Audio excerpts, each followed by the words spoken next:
your ideas about Islam? In what ways? I think when 9/11 occurred, those of us who were Christian in the United States, our first thought was, see, this is what Muslims really believe.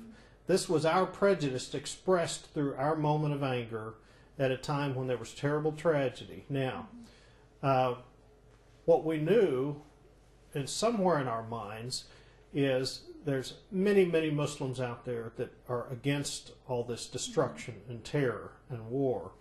And we need to find a way to hook up with those. So my prayer was that, is there a way that we can cross that bridge? And the great Creator has a way of coming through with prayers and bringing solutions to us. And that's why it was so important to me.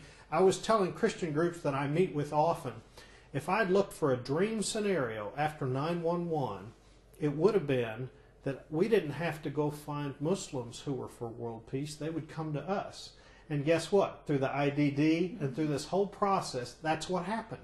Wonderful Muslims who cared about all the right things came to us and said, we know education is important. It is important. We know dialogue is important. We know learning about each other's culture is important. And countries often steer in wrong directions. And What would you want to say? I want to say join in this effort for us to get to know each other, to care about each other, to offer dignity and love and respect for each other, because what's at stake is world peace. We have to learn that we can either talk to each other and care about each other, or we can shoot each other and destroy each other. And unfortunately, there's a certain sliver of people that have decided to do the destructive things, and it's made all the rest of us paranoid. We've forgotten we've been empowered by the Creator to make this a better world in many, many ways. And so I'm humbled to see that there's a strong movement along this line.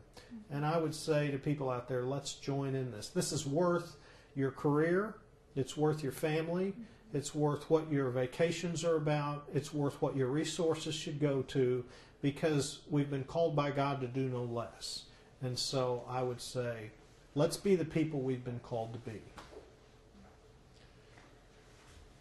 To promote dialogue and cooperation among cultures and beliefs through direct first-hand experience. Do you think it is reaching its goals, and what would you advise to improve these goals? I do think it's reaching its goals.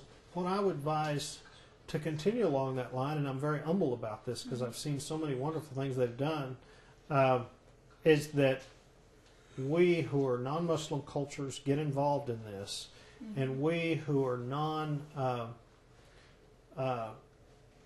we who are Christian cultures, which is so many folks in the world are Christian, need to take this seriously and make it a part of our agenda.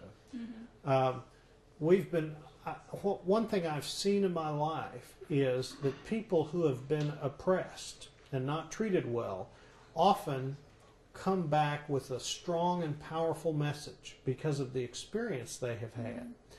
And that's the time to listen. I think it's important that Christians and democracies listen to this offer of goodwill, and I hope to be a part of that.